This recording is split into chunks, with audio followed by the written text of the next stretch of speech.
오늘 우리에게 허락하신 하나님 말씀은 요한복음 12장 1절로 8절까지의 말씀입니다. 신약성경 166면에 있습니다. 저와 한 절씩 함께 교독하시고 우리 마지막 절은 합독하도록 하겠습니다. 제가 먼저 1절 봉독해 올립니다. 6월절 엿새 전에 예수께서 베다니에 이르시니 이곳은 예수께서 죽은 자 가운데서 살리신 나사로가 있는 곳이라. 거기서 예수를 위하여 잔치할세 마르다는 일을 하고 나사로는 예수와 함께 앉은 자 중에 있더라. 마리아는 지극히 비싼 향유 곧 순전한 나드 한 근을 가져다가 예수의 발에 붓고 자기 머리털로 그의 발을 닦으니 향유 냄새가 집에 가득하더라. 제자 중 하나로서 예수를 잡아줄 가롯 유다가 말하되 이 향유를 어찌하여 300데나리온에 팔아 가난한 자들에게 주지 아니하였느냐 하니, 이렇게 말함은 가난한 자들 생각함이 아니요 그는 도둑이라 동괴를 맞고 거기 넣은 것을 훔쳐 가밀어라. 예수께서 이르시되 그를 가만두어 나의 장래할 날을 위하여 그것을 간직하게 하라. 가난한 자들은 항상 너희와 함께 있거니와 나는 항상 잊지 아니하리라 하시니라. 아멘. 네, 오늘 우리 교회에 방문하여 말씀을 전해주실 김희석 목사님은요, 총신대학교 신학대학원의 구약학 교수님으로 계십니다. 신학생들과 많은 목사님들께 참 많은 사랑을 받으시고 좋은 가르침을 주시는 교수님이십니다. 저에게도 개인적으로 참 감사한 제 동아리 지도 교수님이시기도 하시고요. 또 제가 전도 동아리를 했는데요. 전도하다가 어떤 할아버지 한 분 만나서 전도했는데 그분이 목사님이셨어요. 알고 보니까 우리 김희석 교수님의 아버님이셔서 제가 오히려 아주 축복기도 잔뜩 받고 앞으로의 저의 인생에 아주 큰 복을, 그때 오히려 전도하다가 복을 받은 그런 경험이 있습니다. 정말 저 개인적으로도 존경하는 그런 교수님이신데요. 이 시간 목사님 나오셔서 향유옥합 인생이라는 제목으로 귀한 말씀 전해 주실 텐데, 목사님 나오실 때 우리 교회의 따뜻한 마음을 다 함께 큰 박수로 모시겠습니다. 교수님 환영합니다.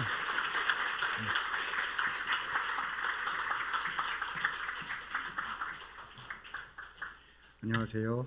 반갑습니다. 우리 옆에 계신 분들한테 한번 이렇게 인사할까요? 하나님이 당신을 사랑하십니다. 한번 인사하겠습니다.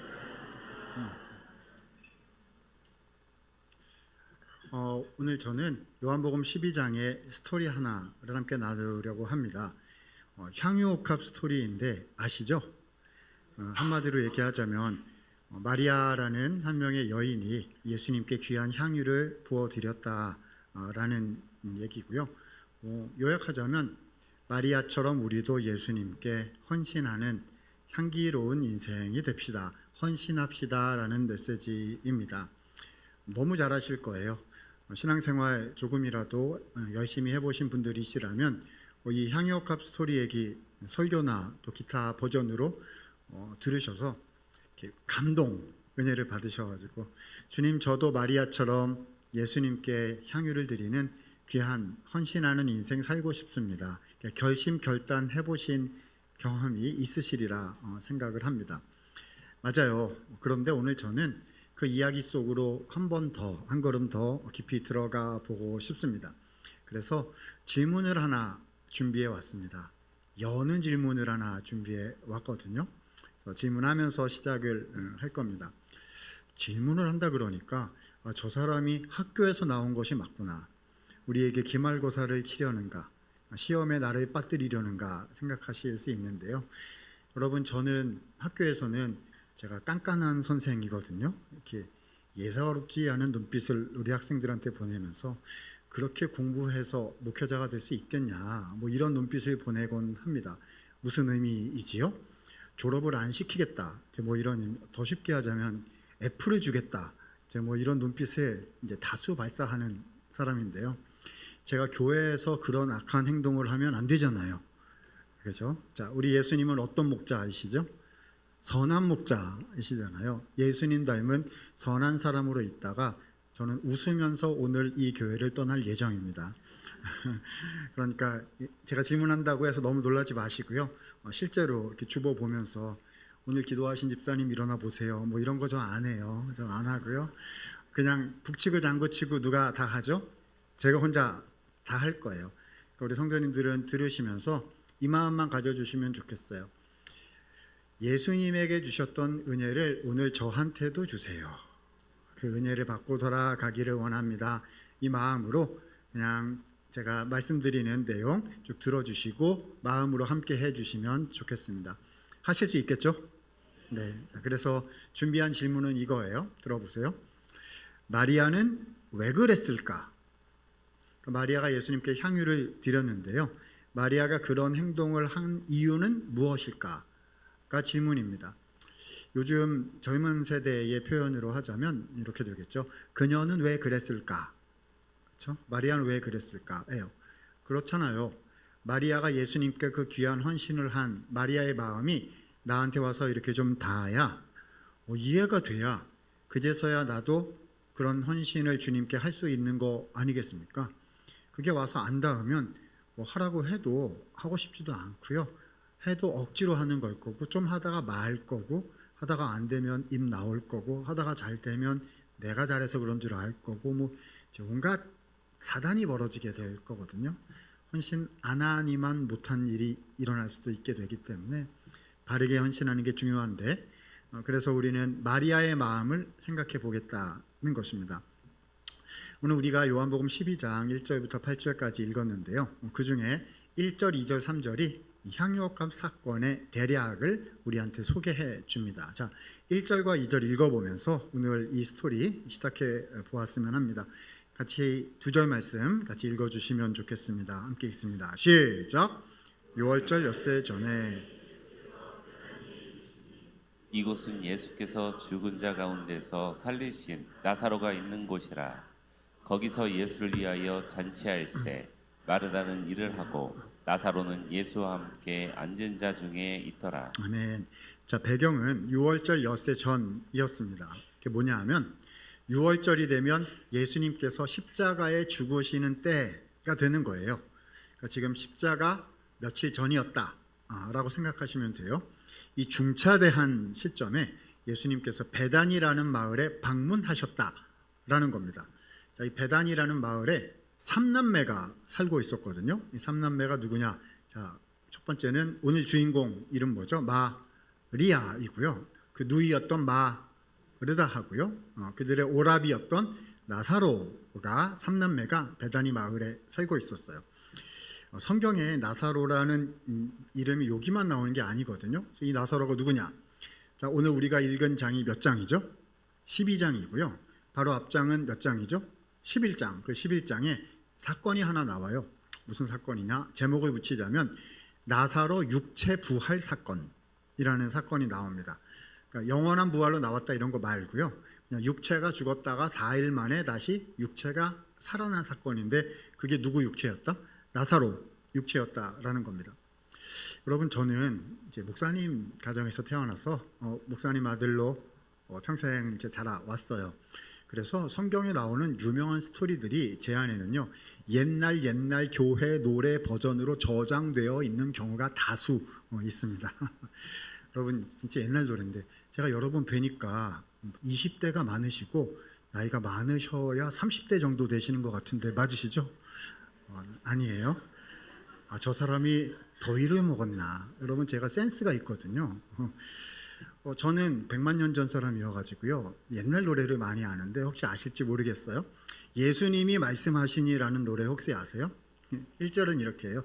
예수님이 말씀하시니 물이 변하여 포도주 됐네. 여러분, 예수님은 물을 포도주로 바꾸시는 분입니다. 여러분, 물처럼 살 것입니까? 포도주처럼 살 것입니까? 우리 주님이 우리를 물 같은 우리를 포도주로 변화시켜 주시는 줄로 믿으시기 바랍니다. 뭐 이렇게 하는 1절이 있고요. 자, 뒤에 가면 뭐라고 하나? 예수님이 말씀하시니 죽은 나사로가 살아났다네.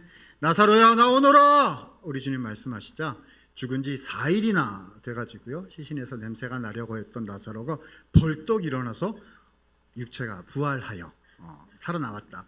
그 사건이 어디에 나온다고요? 바로 앞장 11장에 나온단 말입니다. 그리고 12장에 예수님이 그 마을에 다시 방문하신 거예요. 자, 예수님 오시니까 분위기 좋았을까요? 안 좋았을까요? 완전 좋았겠죠. 어떤 예수님이니까요? 나사로를 다시 살리신 기적을 행하신 분이시니까 와, 동네 사람들 다 모여가지고 난리 났을 거예요. 그렇죠? 잔치 열렸네 분위기였을 겁니다. 자, 이쯤 되면 예수님이 주빈급이시니까 가운데 딱 앉으셔야 되고 옆에 누구 앉혀야죠?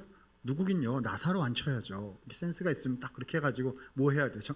예수님 봤다, 나사로 봤다, 예수. 우와, 다시 살리신 거 맞구나. 다 알아요. 들어서 알고 봐서 아는데 다시 보고 싶은 거죠. 이렇게 쌍으로 다시 보고 와, 이거 하고 싶은 거예요. 그래서 분위기가 아주 좋았을 겁니다. 근데 그때 저 뒤에서 한 명의 여성이 향유컵을 들고 나타난 거예요. 누굽니까? 오늘 주인공인 마리아인 거죠. 여러분, 제가 2000년 전 사건 현장 거기에 있었다면 저는 이렇게 했을 것 같아요. 우와, 예수님께 향유를 드리는 마리아로군요. 제가 미리 알고 있어요. 얼마나 귀한지 모르겠어요. 어서 앞으로 오세요. 자, 지금부터 요이 땅 하면 시작하세요. 지금부터 유튜브 생중계 들어갑니다. 언론사 기자 다 불렀어요. 와, 우리 박수하도록 하십시다. 뭐 이렇게 했을 것 같은데요. 아니에요. 2000년 전 사건 현장은 전혀 그렇지 않았어요. 왜냐하면 사람들은 관심이 누구에게 있죠? 나사로와 예수님에게 관심이 있어서 다시 실신 거 맞구나, 이제 이거 하느라고 바빴다는 것입니다. 아무도 관심을 가져주지 않는 가운데 마리아는 향유옥합을 가지고 예수님께로 왔고 향유를 예수님께 어떻게 했다고요? 부어 드렸다는 거예요. 그윽한 향기가 사람들 코끝에 가서 닿기 시작을 했고 그제서야 사람들은 생각하기 시작했을 것입니다. 무슨 생각을 그 사람들이 했을까요? 여러분, 이쯤 되면요, 그때 있었던 사람들 머리 위에다가 말풍선을 하나씩 그려가지고요, 자, 지금부터 그 사람들이 무슨 생각을 했을지 여러분 각자 적어보시기를 바랍니다. 요즘은 이렇게 안 하고 다 이렇게 하기 때문에 적어보시기를 바랍니다. 막 이렇게 하면 재미날 것 같습니다. 여러분 같으면 무슨 생각 하셨겠어요? 연배가 있으신 어르신들 같으면 이렇게 하셨을 것 같아요. 도대체 이 처자가 지금 무슨 행위를 한 것인지 상세히 고하도록 하라, 이렇게 하셨을 것 같고요. 우리 젊은 친구들은 글쎄요, 한 글자면 충분하지 않겠습니까? 헐... 자, 모든 세대가 이해할 수 있는 공용 표현으로 바꾸어 보도록 하겠습니다. 뭐라고 생각한 거죠? 마리아는 왜 그랬을까? 지금 왜 이런 행동을 한 것인가를 사람들은 동시다발적으로 생각하기 시작했을 거예요. 자, 우리는 여기서 마리아의 행동을 이해하려면요, 핵심 정보 한 가지를 파악하는 게 필요할 것 같습니다. 말이 어렵군요. 핵심 정보가 뭘까요? 뭐긴요, 예수님께 드린 그 향수가 도대체 얼마짜리냐 하는 게 중요하지 않겠습니까? 10,000원짜리 향수 드렸다 그러면 초등학생들한테 하는 것처럼 짝짝짝 참 잘했어요 이렇게 하면 될 거고요. 100만원짜리 향수를 드렸다 그러면 자, 자세를 좀 고쳐매고 이렇게 딱 하고 귀하십니다 이렇게 해야 될 거고요. 1000만원짜리 향수를 드린 것이다 이렇게 되면 방에 모셔가지고 따로 이야기를 나눠야 될 겁니다. 무슨 일이 있으셨어요? 이렇게 얘기를 해봐야겠죠. 도대체 얼마짜리였을까요? 자, 오늘 본문 읽어 내려가다 보면은요, 힌트가 나와요. 이 향유를 마트에 내다가 교환을 했다면 300데나리온을 받을 수 있을 것이다라고 적혀 있습니다. 맞아요. 이 고대 사회의 화폐 가치여서 이게 뭐 잘 몰라요. 얼마인지 정확히 환산이 불가능한데요. 그래도 어림잡아 생각할 수 있도록 제가 한번 말씀드려 보겠습니다. 성경에 나오는 화폐 한 데나리온은요, 노동자가 밖에 나가서 벌어들이는 하루 품삯입니다. 요즘 말로 얘기하면 하루 일당 정도 되는 거죠. 자, 그러면 300데나리온을 벌려면 며칠을 일해야 돼요? 300일을 일해야 돼요. 자, 계산합니다. 1년이 365일이니까요. 주일이 52번이니까 그거 빼고 뭐 설날, 추석, 뭐 연휴 뭐 이런 거 빼고 토요일 날 일한다 치고 그러면 약 300일이니까 자, 300데나리온이란 요즘 말로 얘기하면 1년 연봉 정도 되는 금액입니다. 아무도 놀라지를 않으시는데요. 우리 더원 사랑의 교회 성도님들은 믿음이 좋으셔가지고 1년 연봉 정도는 당장 헌금할 수 있습니다. 이러신 걸까요? 큰 금액인데요. 아직도 안 웃으시는 분들이 계셔가지고요. 좀 더 구체적으로 금액을 매겨보도록 하겠습니다. 자, 하루 일당 10만 원이라고 상정을 해볼게요. 직종에 따라 다른데 계산하기 쉽게 순전히 제 마음대로 합니다. 자, 10만 원이다. 하루에 10만 원 번다 하겠습니다. 자, 계산 들어갑니다. 그러니까 300데나리온은 어떻게 계산하죠? 300 곱하기 10만 원은 얼마죠? 3,000만 원. 아직도 놀라지를 않으시는데요. 3천만 원은 오늘이라도 헌금합니다. 아니요, 여러분, 큰 금액이에요. 아니요, 여러분, 큰 금액 정도로도 표현이 안 되는 액수일 수 있어요. 왜냐하면 보셔요. 고대 사회잖아요. 그 당시 마리아가 여자잖아요. 여성들이 가지고 있었던 사회 경제적 지위는 사실상 없다고 보는 것이 맞기 때문에 마리아가 지녔던 3천만 원이란 사실상 마리아가 가졌던 전 재산이었을 가능성이 높은 거죠. 쉽게 합니다. 마리아는요, 싹 다 팔아가지고, 그죠? 캐시, 무슨 계좌, 부동산, 뭐 있잖아요. 한 번에 다 정리해가지고 한 번에 다 바쳤다가 되는 겁니다. 여기부터 하나도 이해가 안 되기를 시작합니다. 아, 마리아가 예수님께 좋은 거 했나 보다. 100만 원 헌금했나? 뭐 이런 게 아니고요. 내가 가진 거를 싹 다 들여서 나는 빈털터리가 오늘부터 된다. 뭐 이런 말이거든요. 도대체 무슨 행동을 마리아는 한 것인지 궁금해지기만 합니다. 노후는 어떻게 하고 그 다음은 어떻게 살고 애들은 어떻게 하고, 그렇죠? 어떻게 하냐는 거예요. 가설을 하나 세워보도록 하겠습니다. 이런 거 아니었을까요? 자, 가설 테스트 들어갑니다. 마리아는 감사 헌금을 드린 것이다. 자, 감사하는 대상이 있어야 되잖아요. 제목이 있어야 되잖아요. 뭐에 대한 감사하냐면, 자, 가족이 죽었다가 다시 살아났어요. 오라비 이름이 뭐죠? 나사로요. 그래서 자, 제목 붙입니다. 오라비 부활 감사 헌금을 드린 것이다. 처음 들어보셨죠? 부활절 감사 헌금은 들어보셨을 것 같은데요. 그거는 예수님이 죽었다가 다시 사신 것에 대해서 감사하는 헌금이고요. 이 헌금은요, 오라비가 죽었다가 다시 살아서 감사한다는 거예요. 여러분, 그렇잖아요. 사랑하는 가족이, 너무 젊은 가족이 갑자기 돌아가셨는데 얼마 내면 살려준다고요? 3천만 원 내면 살려주고요. 성경에 이름도 기록하게 해주고요. 예수님 옆에서 부이 이렇게 사진도 찍게 해주고요. 노래도 만들어줘요. 죽은 나사로가 살아났다네. 그러면 3천만 원 하시겠어요? 안 하시겠어요? 안 하신다고요? 그렇죠. 돈이 더 가족보다 중요하죠? 아니에요. 우리 모두는 진짜 해결할 수 있다면 어떻게든 마련해서 하려고 하시겠지요. 그런가 보다 생각할 수 있는데요. 아니에요, 여러분. 조금만 더 생각해 보면 이 설명은 안 맞아요. 그렇지 않아요. 여러분, 한번 생각해 보시죠. 그 귀한 마리아의 전 재산 3천만 원이 지금 어디로 갔어요? 어디로 갔겠요? 부어가지고 땅바닥으로 사라졌어요. 지금 쓸 수가, 어디다가 더 이상 쓸 수가 없게 돼 버렸다는 겁니다. 제가 그런 마음으로 예수님께 헌금을 드리려고 했으면요, 저는 향수 가게로 가지 않았을 거예요. 저는 어디로 갔느냐? 은행으로 갔을 거예요. 그렇죠?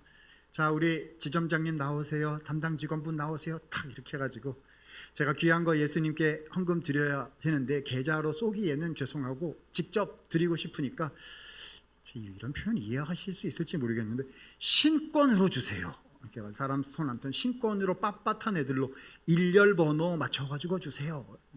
해보신, 제가 워낙 고대 사람이어가지고요, 우리 20대이신 성도님들께 이해하실 수 있는, 신권으로 일렬 번호 맞춰가지고 주세요. 이렇게 딱 3천만 원 해가지고요, 가장 예쁜 봉투에 넣고 손편지 쓸 거예요.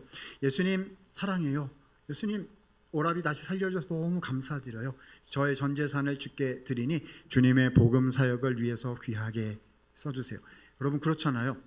우리가 주님 앞에 귀한 거 이렇게 드릴 때는요, 그것이 예수님과 주님의 복음 그리고 이 세상을 위해서 값지게 쓰여지기를 원하는 마음으로 드리는 거예요.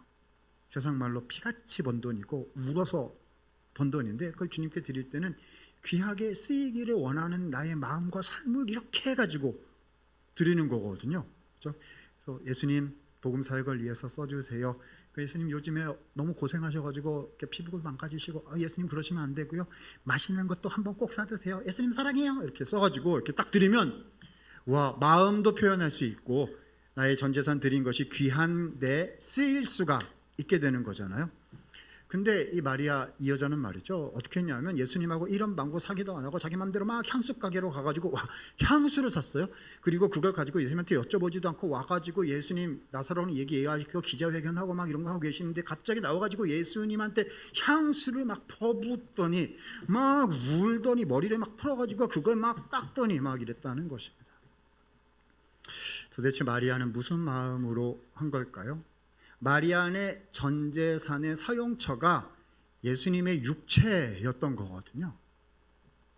복음 사역을 위해서 뭔가를 해주세요가 아니라 예수님의 육체가 3천만 원 전 재산의 사용처였던 거예요. 도대체 마리아는 무슨 마음을 가졌던 것일까요? 점점 더 궁금해지기만 합니다. 자, 여기까지가요. 오늘 본문 1절, 2절, 3절의 내용입니다.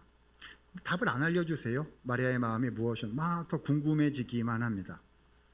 하나도 안 궁금하신 것 같은 분들도 있을 수 있는데 저만 혼자 아니요, 궁금해지는 거예요, 같이. 자, 그런데 4절, 5절, 6절에서는요, 이 답을 주시지는 않고 오히려 다른 인물을 하나 등장시키셔가지고 전혀 다른 얘기를 하기를 시작하십니다. 그럼 우리는 말씀의 순서대로 좀 따라가 볼 필요가 있을 것 같아요. 자, 4절, 5절, 6절에 등장하는 인물은 누구냐 하면은요, 아마 우리 성도님들께 성경에 나오는 사람들 중에 제일 미운 놈 하나만 골라봐라. 그러면 이 사람을 고르실 것 같아요. 이름도 4글자예요. 뒤에 2글자는 유다예요. 무슨 유다죠? 가룟 유다. 가룟 유다가 누구죠? 예수님을 팔아 넘길 사람. 초두에 말씀드렸잖아요. 이제 며칠 지나지 않아 예수님이 십자가에 죽으실 때가 온다고 했잖아요. 이제 예수님 팔아 넘길 사람이 가룟 유다였는데, 유다가 그 향유옥합 사건 현장에 탁 있다가 마리아가 예수님께 향유 드리는 거를 보더니 마리아를 야단을 막 쳤다는 거예요. 그 야단친 내용이 4절, 5절, 6절에 나오고 있습니다. 그런데 처음 들으면 이 유다가 굉장히 상식적이고 합리적인 발언을 한 것처럼 생각이 되는데, 알고 보면 그렇지 않았다라는 말씀입니다. 자, 5절 말씀 같이 한번 읽어 볼 건데요. 유다가 마리아를 꾸짖은 내용이 되겠습니다. 자, 5절 같이 한번 읽어 보도록 하실까요? 있습니다. 시작.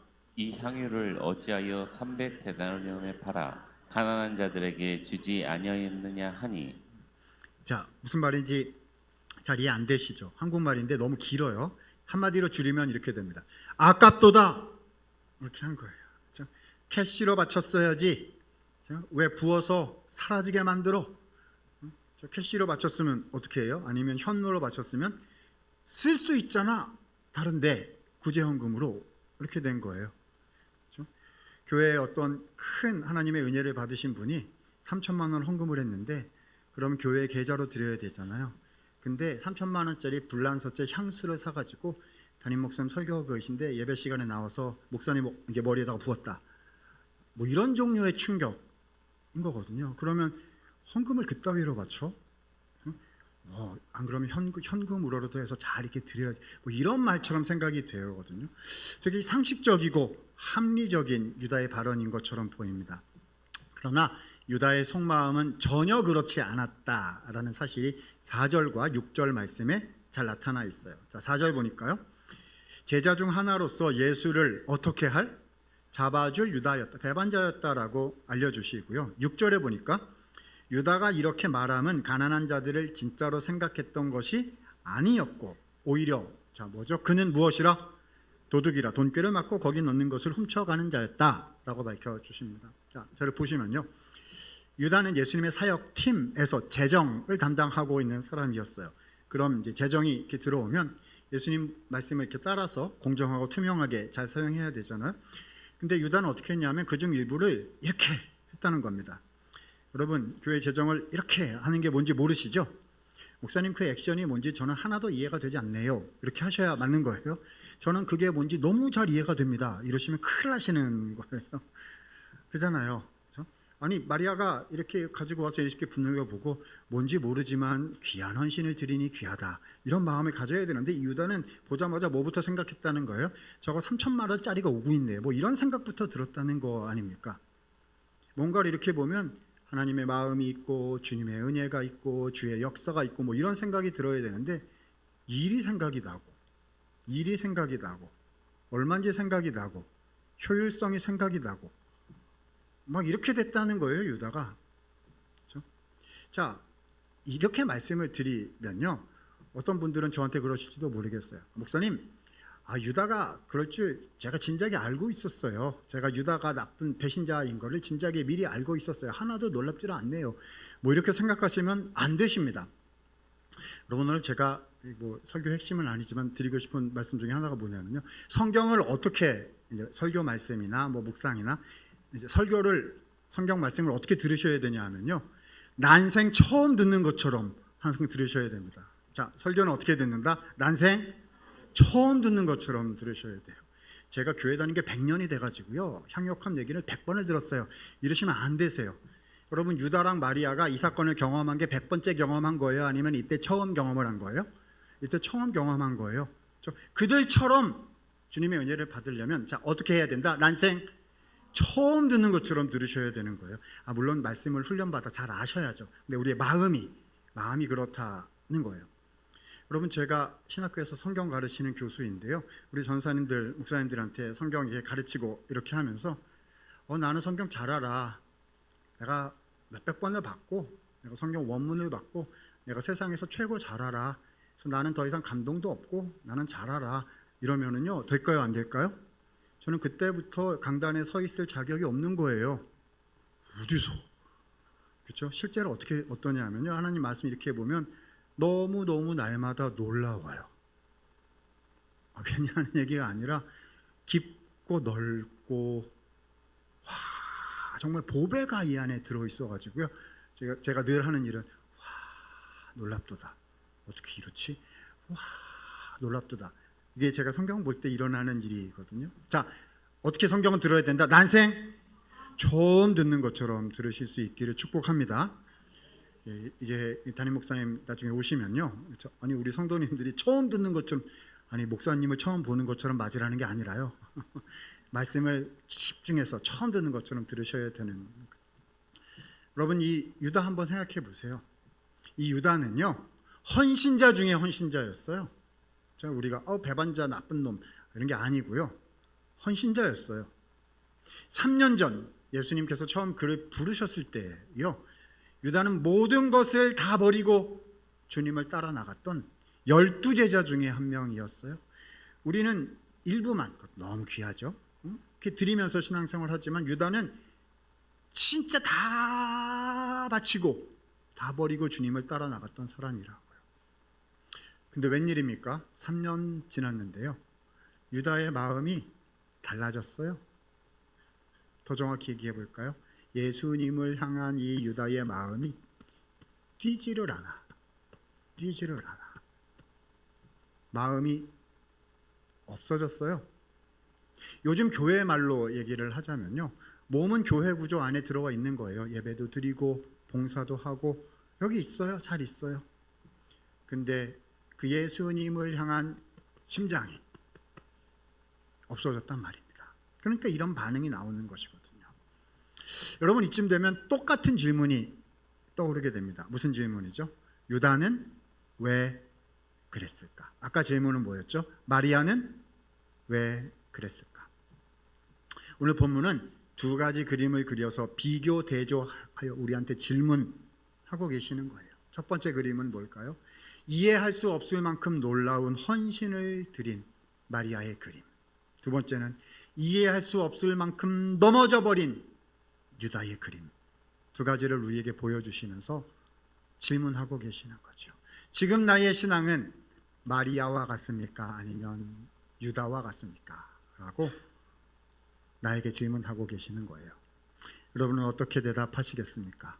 나는 지금 마리아 같습니까? 아니면 유다 같습니까? 답을 내야죠. 답은 어디에서 찾을 수 있을까요? 답은 나를 들여다봐서 나오는 게 아니에요. 답은 예수님에게서 나옵니다. 오늘 본문 7절 8절에 예수님께서 답을 우리에게 알려주고 계세요. 자, 7, 8절 같이 한번 읽어보도록 하겠습니다. 7절 8절 함께 있습니다. 시작. 예수께서 이르시되 가만두어 나의 장래한 날을 위하여 그것을 간직하게 하라. 강하는 자들은 항상 너희와 함께 있거니와 나는 항상 있지 아니하리라 하시니라. 아멘. 자, 7절 보니까요. 마리아의 행동은 예수님의 무슨 날을 위함이다?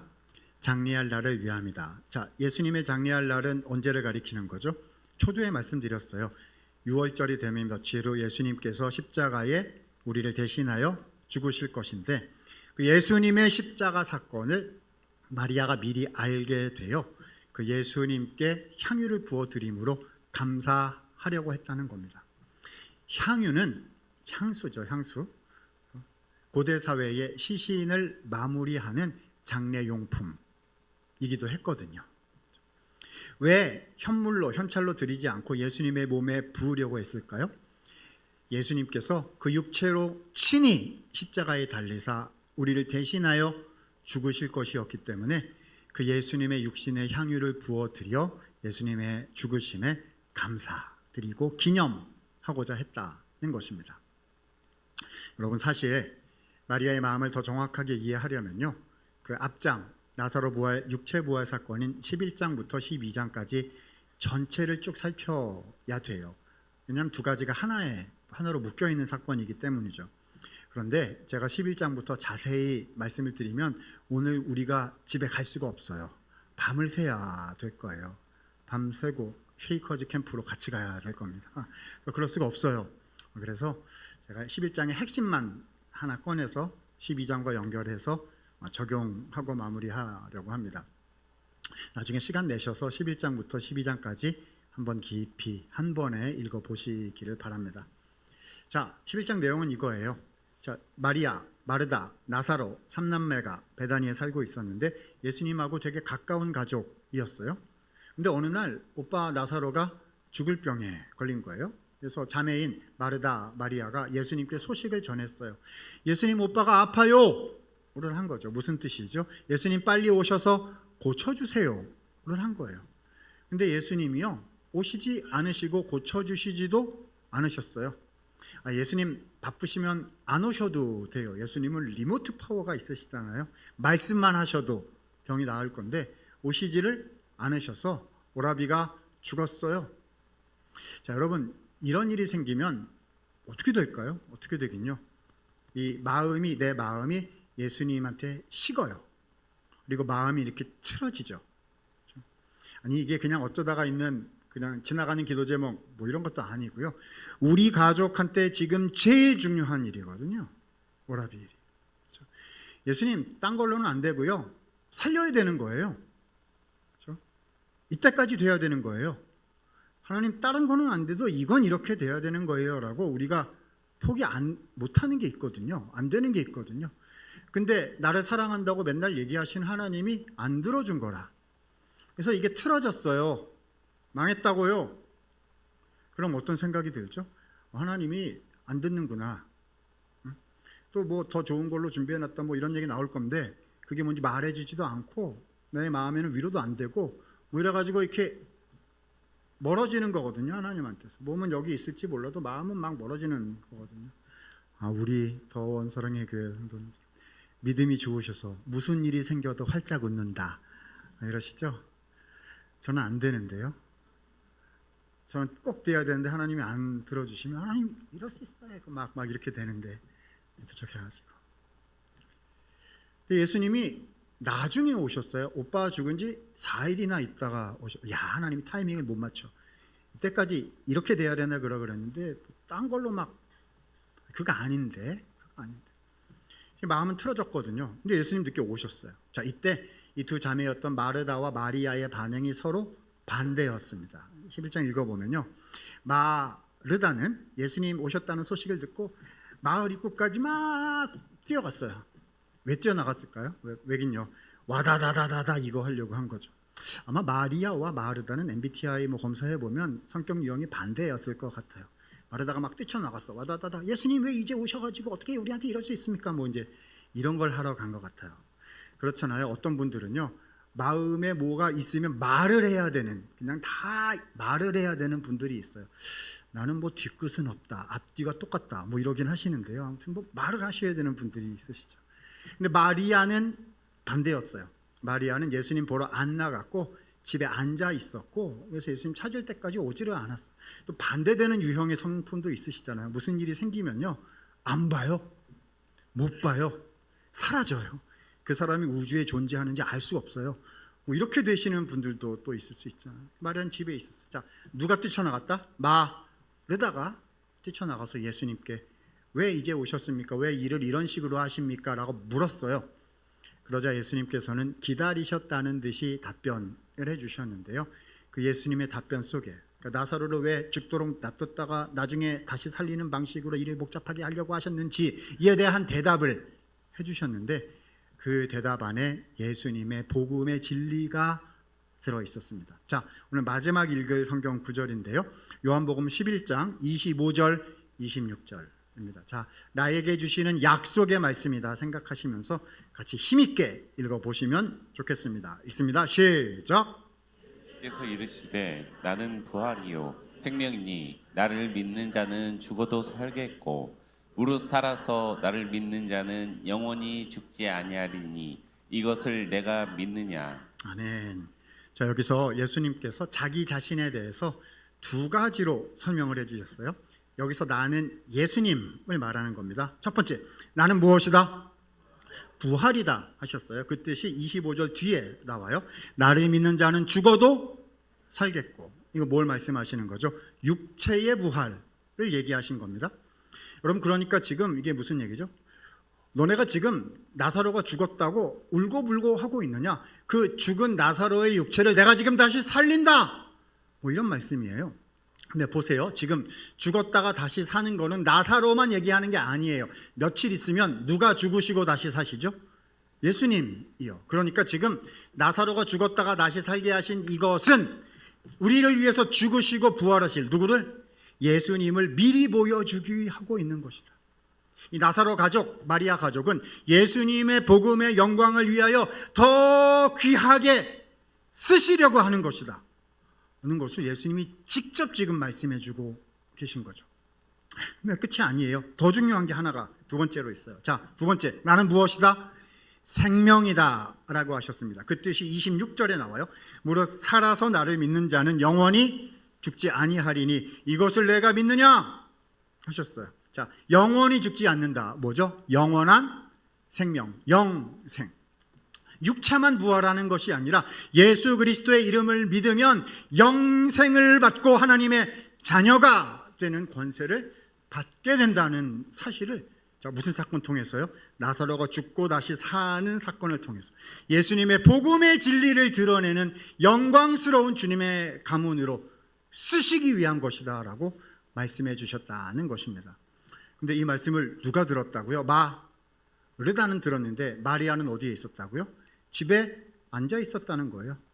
그 다음 11장을 읽어보면 마르다가, 이 말씀을 들은 마르다가 집에 막 쫓아가가지고 마리아에게 얘기합니다. 주님께서 너를 찾으신다. 예수님이 마리아를 데리고 오라고 챙기신 것 같아요. 왜냐하면 이 중요한 말씀을 누구만 들었으니까? 마르다만 들었으니까요. 그럼 이제 마리아가 왔어요. 그러면 나는 부활이요, 나는 생명이니 이렇게 2회차를 이렇게 해주셨으면 좋았을 텐데 일이 그렇게 안 됐어요. 마리아는 와가지고 어떻게 했냐면 주님의 이제 오셨단 말입니까? 주님께서 여기 계셨더라면 뭘 이러면서 그냥 눈물을 왈칵 쏟아냈어요. 여러분 그렇잖아요. 이렇게 말 안 하고 꼭꼭꼭꼭 가슴에 담아두시는 분들은요, 한번 터지면 그냥 폭포수처럼 소양강 댐에서 물이 나오듯이 그냥 확 쏟아지는 분들 있으실 수 있잖아요. 그래서 마리아가 울었어요. 막 울었어요. 그랬더니 예수님께서 야단을 치시지 않으시고 예수께서도 우셨더라 이렇게 되어 있습니다. 여러분 너무 속상하고 어려운 분들 계시면요, 그냥 예수님한테 오셔서 우세요. 그럼 우리 주님이 어떻게 하시죠? 같이 우세요. 우리 주님이 내 마음을 아시고 주님을 만나실 수 있기를 바랍니다. 그래서 막 울었더니 예수님께서 우시더니 자, 안 되겠다, 무덤 앞으로 이렇게 하셔가지고 나사로야 나오너라 하셨고, 나사로는 벌떡 일어나서 나와가지고 부활되었고 사건은 종결되었고 마무리되고 예수님은 떠나셨다. 사건이 급 마무리되고 끝났습니다. 무슨 말이죠? 나는 부활이요 나는 생명이다 라는 이 귀한 말씀을요, 자, 마리아는 들었어요 못 들었어요? 예수님께로부터 듣지 못한 채 사건이 끝났다는 거예요. 질문합니다. 예수님 떠나신 후에 이 말씀을 들었던 마르다가 이 말씀을 못 들은 마리아에게 이 말씀을 전해줬을까요? 아니면 안 전해줬을까요? 저는 전해주었을 것이 분명하다 생각합니다. 그냥 마리아가 예수님을 오해하고 있거든요. 내 기도 안 들어줬다, 하나님은 나 사랑하지 않는다, 주님의 뜻은 어디에 있는가 막 이러고 예수님을 이렇게 막 들이받았거든요. 얘기해 줬을 거예요. 무슨 말이죠? 마리아가 늦게 깨닫게 되었다는 거죠. 우리 주님은 안 사랑한 게 아니구나. 우리 주님은 오라비만 다시 살리시는 정도 하신 것도 아니구나. 예수님은 나를 사랑하셔서 십자가로 가시며 나에게 은혜를 주시는 나의 주님, 나의 은혜의 주님이시구나를 마리아가 뒤늦게 깨닫게 되었다는 거죠. 그러면 어떻게 해야 되죠? 말씀 드려야죠. 이제 막 그냥 인간적으로 해야 될 대로 다 해야 됐는데, 예수님 죄송해요. 예수님 이제 주님의 은혜를 알았어요. 말씀을 드려야 될 거 아니겠어요? 근데 말씀을 드릴 수가 없어요. 왜냐하면 예수님은 마을을 떠나서 지금 여기 안 계시거든요. 근데 이게 웬일입니까? 자, 12장으로 다시 돌아옵니다. 예수님이 우리 마을에 다시 오신 거예요. 그러면 말씀을 드려야죠. 이제 그 사랑을 알았다고. 근데 말씀을 드릴 수가 없어요. 예수님께 가면 또 마리아한테는 그냥 눈물이 그냥 왈칵 쏟아지면서 이 좋은 잔치 분위기를 다 망칠 게 분명한데요. 그래서 어떻게 했을까요? 그래서 더 잘 말씀드리기로 한 거죠.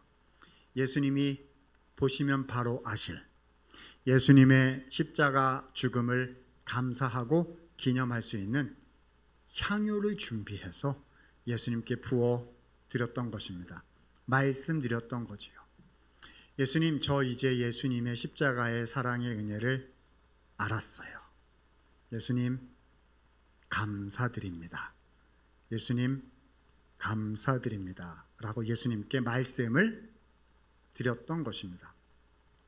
단언컨대 마리아가 예수님께 향유를 드린 까닭은 예수님의 십자가의 사랑이 마리아의 마음을 가득 채웠기 때문이었습니다.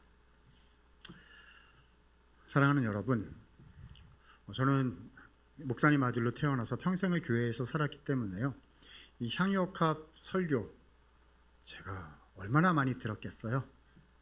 근데 제가 예전에는 이 사건이 뭔지 잘 몰랐던 것 같아요. 내용은 알죠.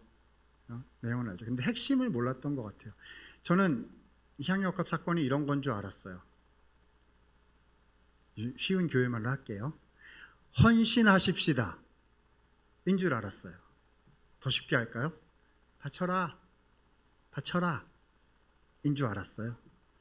재정으로 헌신하십시오. 시간으로 헌신하십시오. 당신이 훈련 받았으니 한 번 더 기도하시고, 한 번 더 용서하시고, 한 번 더 인내하시고, 한 번 더 양보하시고, 참으시고 기다리십시오. 헌신하십시오. 마리아는 전부를 바쳤는데 당신은 그동안 얼마나 주님께 헌신하셨는지 카운트해 보십시오. 뭐 이런 건 줄 알았어요. 맞아요. 맞긴 맞는데요, 핵심은 그게 아니에요. 마리아가 헌신하게 만들었던 동인, 그녀의 마음을 움직였던 건 헌신하라는 메시지가 아니었어요. 여러분, 오늘 이 지금까지 말씀드린 스토리를, 자 이제 결론적인 핵심에 들어가는 거예요. 이 모든 거를 한 문장으로 요약을 한번 해보겠습니다. 자, 지금까지는 기억 못하셔도 지금부터 기억하시면 돼요. 한 문장으로 오늘 이 스토리를 요약을 해보겠습니다. 한번 들어보세요. 향유옥합을 깨뜨리신 예수님. 다시요. 향유옥합을 깨뜨리신 예수님. 신학교 교수님이 성경을 그렇게 몰라서 어디다가 쓰겠어요? 향유옥합 누가 깨뜨렸죠? 마리아요. 근데 뭐 예수님이 향유옥합을 깨뜨렸다고 그러세요? 라고 하시면요, 오늘 이 말씀을 하나도 이해를 못하신 겁니다. 질문요, 오늘 이 사건을 통해서 가장 큰 희생을 하신 분이 누구이시지요? 마리아요? 3천만 원 헌금했다고요? 가장 큰 희생을 하신 분은 예수님 아니신가요? 어쩌면 우리는 예수님께서 나를 위해 십자가에 죽으셨다는 얘기를 워낙 많이 들어가지고 그 사건이 무엇을 의미하는지를, 여기는 아니실 텐데요, 원고에 있는 대로 할게요. 어쩌면 우리는 그 의미를 잊어버렸는지도 모릅니다. 이런 거죠. 와, 예수님 십자가에 나를 위해서 대신해서 달리셨다고요? 너무 고마워요. 누가 해달라고 했나? 하나도 안 고마운 거죠. 너무 고마워요. 내려오지 마요. 누가 올라가라 그랬나? 잘 달려 있어요. 완전 땡큐지 뭐. 내가 이제 대충 살고 말씀대로 안 살고 계속 그럴 건데, 개런티가 있는 거잖아요. 어차피 난 용서받았다. 예수님 거기에서 달려있어요. 거기가 너의 자리야. 거기가 예수님 당신의 자리예요. 땡큐 지저스. 뭐 이렇게 복음이 뭔지를 하나도 이해를 하지 못한 거죠. 여러분, 예수님의 십자가를 보면 어떤 생각이 드냐 하면은요, 이상해요. 왜냐하면 거기는 예수님 자리가 아니거든요. 예수님은 십자가에 달리실 분이 아니세요. 거기는 누구 자리죠? 내 자리예요, 내 자리. 예수님은 죄인이 아니라 재판장, 판사세요. 의로우신 재판장.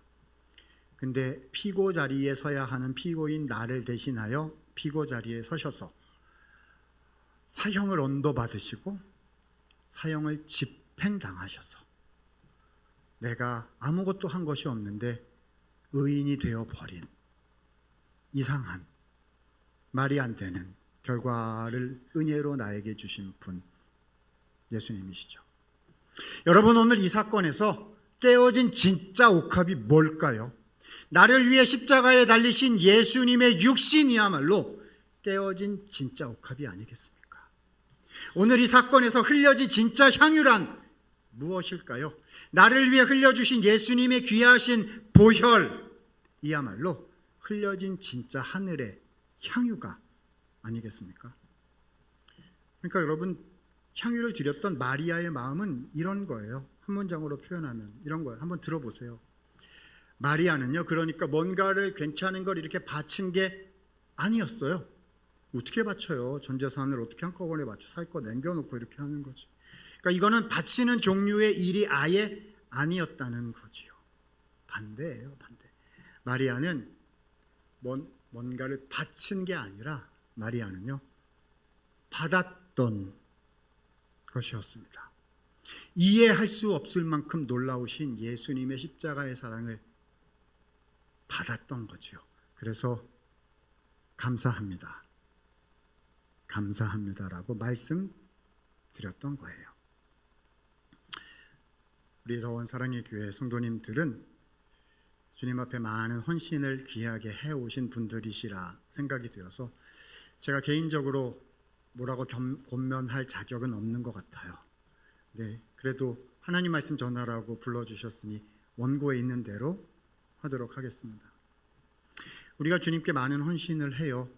재정으로 헌신하고 물질로 헌신하고 시간을 내고 많은 헌신을, 와 많이 했다, 내가 많이 했어, 와 하늘이 안 보일 지경이에요, 이렇게 막 헌신했어요. 그런데 나의 헌신한 그 총합을 들고 막상 예수님 십자가 앞에 서서 보면 내가 예수님께 드린 모든 것들의 총합은 그분이 나를 위해서 하신 것들에는 감히 비길 수 없어. 비할 수 없어. 내가 드릴 수 있는 고백은 그냥 감사합니다. 주님, 이것이 웬 은혜입니까? 감사합니다. 그것이 우리의 고백이라는 거죠. 여러분, 제가 이렇게 설교하면요, 저는 어떤 생각이 드냐 하면 설교 끝나고 어떤 성도님이 저를 찾아오실 것만 같은 생각이 들곤 합니다. 목사님 일찍 좀 와봐요. 저를 끌고 방에 들어가 가지고 이렇게 물어볼 것 같아요. 목사님 말씀은 되게 잘하시던데요, 하나 질문 있어요. 목사님은 그렇게 사세요? 이렇게 저한테 물어볼 것 같아요. 여러분, 제가 오늘 하는 얘기가 얼마나 어려운 얘기인지 잘 알고 있습니다. 무슨 얘기죠? 헌신하십시오. 근데 그것이 내가 주님께 뭔가를 드리는 게 아니라 내가 주님께 받은 것에 대한 감사임을 기억하면서 하십시오. 그런 얘기예요. 저한테 그렇게 하면 그렇게 살고 있냐고 물으신다면 솔직히 대답해야 되겠죠. 안 돼요. 그렇게 안 됩니다. 할 수 있다고 생각하는 사람은 안 해본 거예요. 힘이 들 만큼 진하게 주님께 드려본 적이 없는 남 얘기인 사람들이 그렇게 해야지, 좀 모르는 사람들이 그렇게 얘기를 하겠죠. 그래서 주님이 저를 늘 고쳐주시고 또 바꿔주시고 이게 저의 인생인 것 같습니다. 하나님께서 저를 고쳐주셨던 이야기 짧게 하나 말씀드리고 그리고 기도하고 마치도록 할게요. 말씀드렸던 것처럼 저는 목회자 가정에서 태어나서 자랐어요.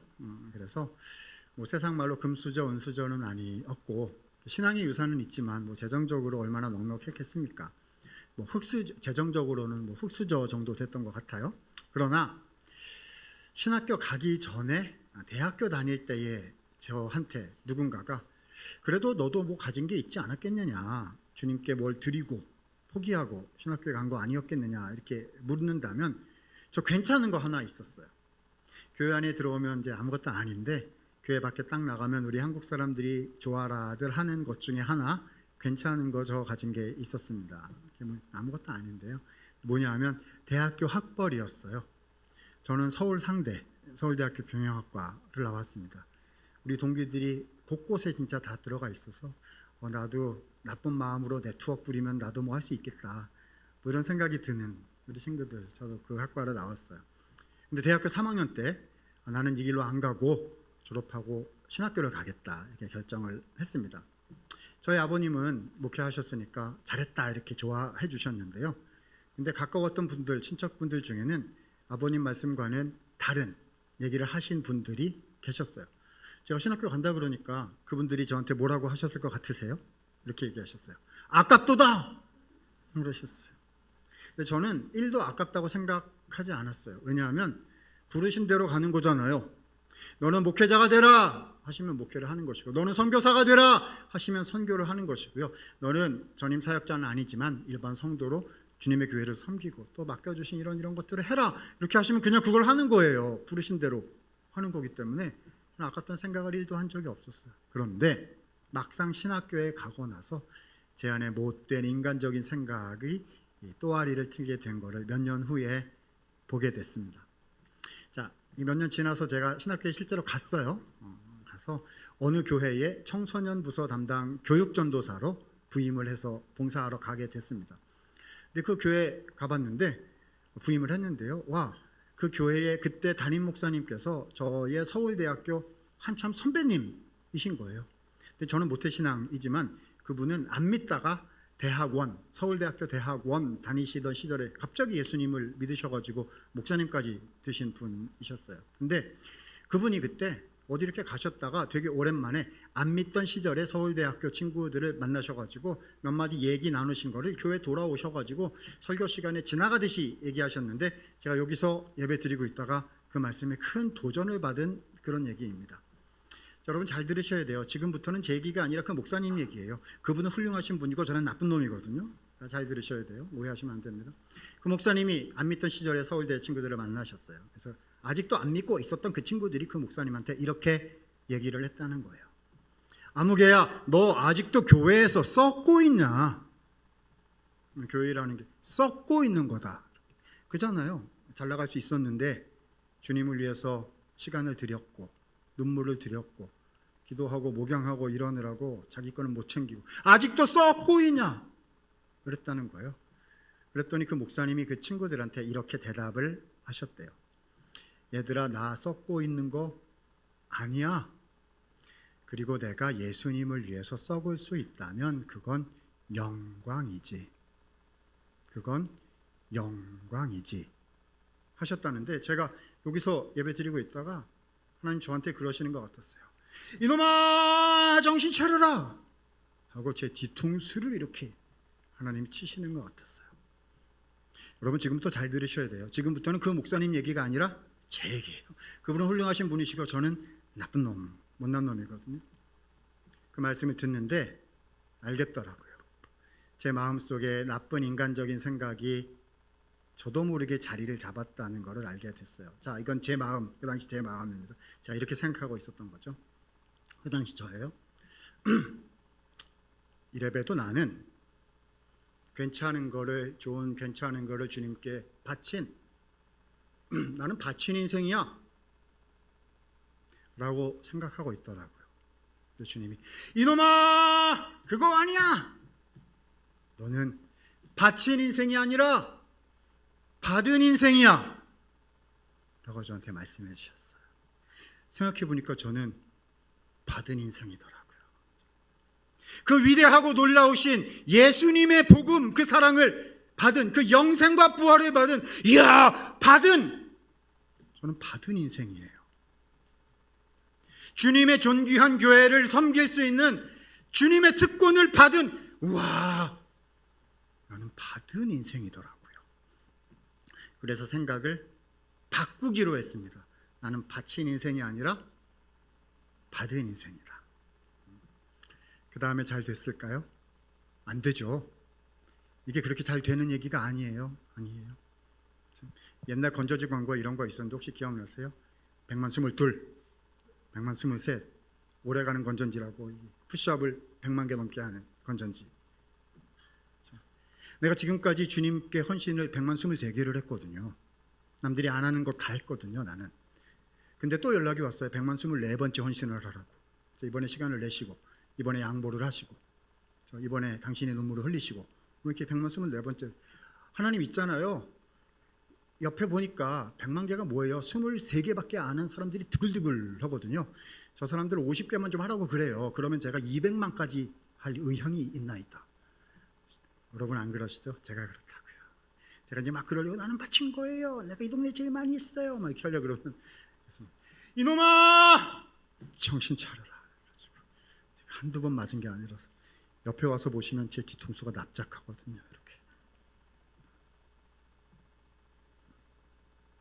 내가 드린 것의 총합을 모아도 주님이 나를 위해 베푸신 사랑에는 비길 수가 없고, 그 사랑이 너무 커서,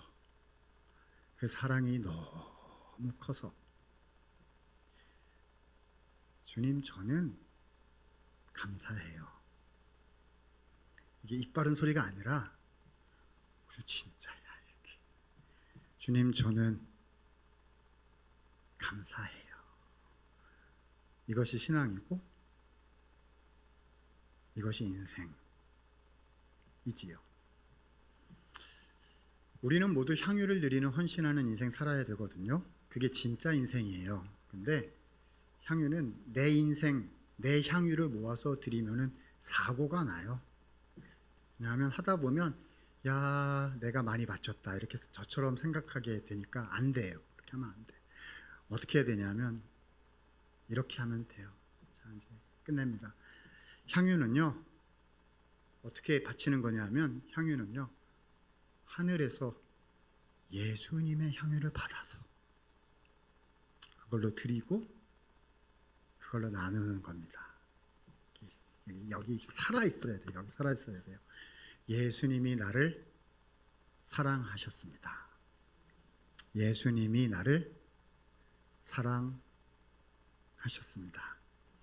그 은혜에 붙잡혀 향기 나는 향유 옥합 인생 살아가실 수 있기를 예수님 이름으로 축복합니다. 기도하겠습니다. 은혜 많으신 하나님, 부족한 사람 하나님의 말씀 전달 증거하였습니다. 사람의 표현은 잊혀지게 하시고 하나님의 말씀만 우리 가운데 남아서 마리아처럼 향유 옥합 인생으로 주님 앞에 살아드릴 수 있도록 은혜를 더하여 주시옵소서. 예수님 이름으로 기도합니다.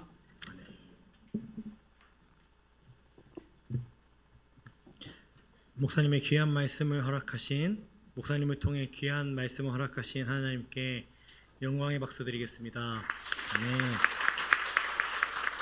네, 자리에 일어나셔서 내게 있는 향유옥합 찬양 후에 합심기도 하시겠습니다. 합심기도 후에는 김희석 목사님께서 축도해 주심으로 예배를 마치겠습니다.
이 시간 함께 기도하실 때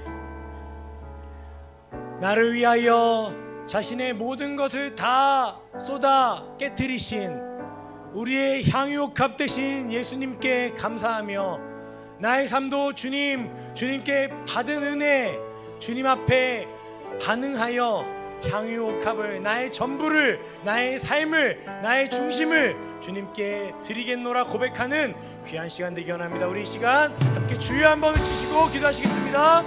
주여